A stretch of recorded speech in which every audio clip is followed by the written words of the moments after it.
नमस्कार एवरीवन। आज मैं बच्चों की परवरिश में सबसे बड़ी भूल क्या है जो कि आचार्य प्रशांत की किताब में बताई गई है। तो प्रश्नकर्ता जो है वो पूछते हैं, नमस्कार आचार्य जी, सिर्फ व्यवहारिक तौर पर या संस्कारों के रूप में कोई चीज़ को जान लेने और काम शुरू कर देने से कुछ हासिल नहीं होता, बल्कि मिथ्याचार बढ़ने और संभावना ज़्यादा होती है।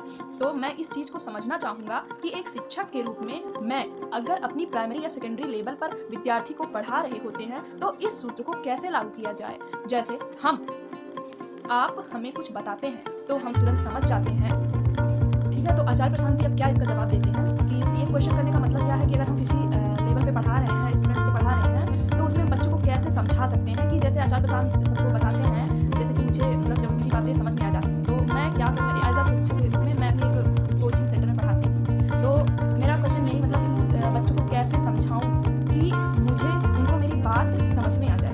तो आचार्य प्रशांत ने इसका उत्तर कैसे दिया है। आचार्य प्रशांत, बच्चा अगर भीतर से परेशान होता है तो वो रो देता है। बच्चे का भीतर बाहर का खेल बहुत विकृत नहीं होता ना, वो विकृत तो उसको सिखानी पड़ती है। तो यहाँ प्रश्न ये नहीं होना चाहिए कि बच्चों का क्या करें, यहाँ प्रश्न यह होना चाहिए कि शिक्षक का क्या करें कि वो बच्चों को बिगाड़े नहीं, क्योंकि बच्चा आपको कहाँ मिलेगा ऐसा जो बड़ा लज्जाशील है, कहाँ मिलता है।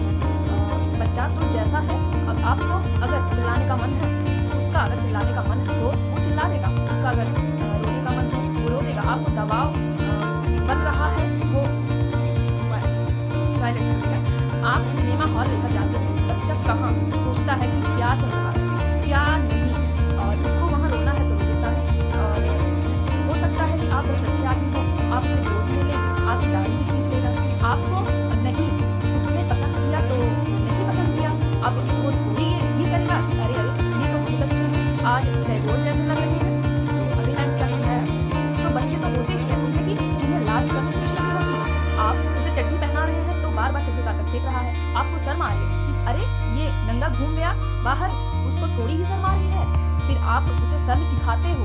तो प्रश्न यही होना चाहिए ना कि मैं बतौर शिक्षक ऐसा कैसे हो जाऊं कि झूठा आचरण और फालतू की मर्यादा उसको ना सिखाऊं, है ना। तो प्रशांत जी अब आचार्य, लेकिन उसमें फिर मतलब जो प्रश्न करता थे वो बोले जी वो सहमति जताए।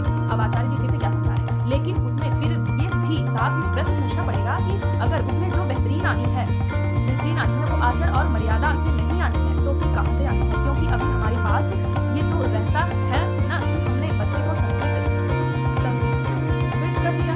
तो हाँ, ये समझ में आता है कि शिक्षक ने कोई सवाल पूछा तो हाथ खड़ा किया। हाथ खड़ा करते हुए इससे पता चल रहा है कि कौन बताना चाहता है, वहाँ तक ठीक है, यहाँ ठीक है, तुम बात समझ गए कि हाथ क्यों खड़ा किया है।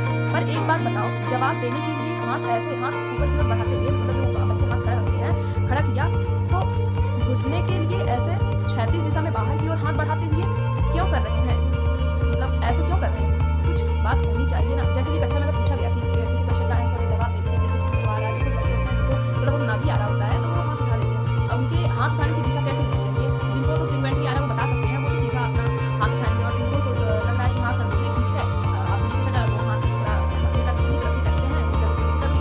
तो ये चीज़ था।